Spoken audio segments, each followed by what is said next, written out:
여야가 전 국민에게 긴급 재난지원금 지급을 위한 2차 추경안을 오늘 국회 본회의에서 처리합니다.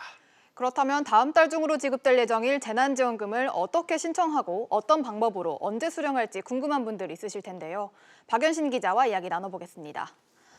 박 기자, 오늘 2차 추경안이 국회 본회의에서 처리되는 걸로 알고 있는데 현재까지의 진행 상황 어떻습니까? 네, 어제 국회가 예산결산특별위원회 전체 회의를 열었는데요. 여야는 2차 추가 경정 예산안 12조 2천억 원 규모에 대해 처리하기로 합의했습니다. 긴급 재난지원금이 100% 지급으로 확대되면서 3조 원의 재원이 추가로 소요되는데요. 이에 대해 2조 원은 국채 발행으로 나머지 1조 원은 세출 조정을 통해 마련하기로 했습니다. 따라서 문제는 기존 예산을 삭감해야 한다는 건데요. 아직까지 어느 예산을 얼마나 삭감할지 정해지지 않은 상태입니다. 한편 2차 추경안 처리를 위한 국회 본회의는 오늘 오후 9시쯤 열릴 것으로 예상됩니다. 네, 어쨌든 전반적인 틀에서는 합의가 이루어졌으니 오늘 추경안이 통과될 가능성이 꽤 높고 이러면 이제 실제로 전 국민 재난지원금 지급으로 이어질 텐데 이러면 구체적으로 어떻게 신청하고 또 언제 받을 수 있게 되는 겁니까? 네, 이 재난지원금 지급 시기와 절차는 저소득층과 이외 국민에 따라 다를 것으로 예상됩니다. 이 우선 기초생활보호 대상자를 대상으로 재난지원금이 다음 달 4일부터 지급되고 이외 국민은 다음 달 11일부터 신청해 13일부터 재난지원금 수령이 가능합니다.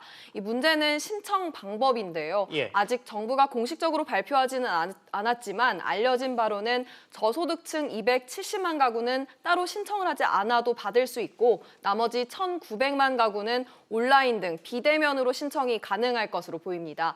이번 재난지원금은 현금과 소비 쿠폰으로 지급되는데요. 여당에 따르면 저소득층은 재난지원금을 현금으로 받을 수 있게 해 공과금이나 월세 등을 낼 수 있도록 돕는 방안을 검토 중인 것으로 알려졌습니다. 그 외 국민에게는 지역 상품권, 선불카드 등 쿠폰으로 지원금이 지급될 예정인데요. 쿠폰 유효 기간이 3개월인 만큼 3개월 이내에 신청하지 않으면 기부금으로 간주하자는 겁니다.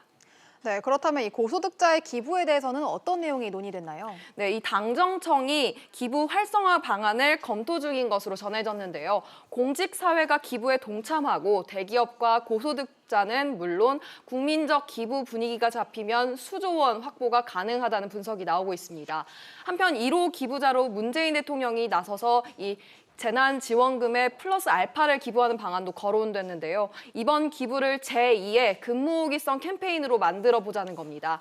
한편 이번 기부가 기업 압박 분위기와 반기업 정서가 커질 수 있다는 우려도 나오고 있는 상황입니다.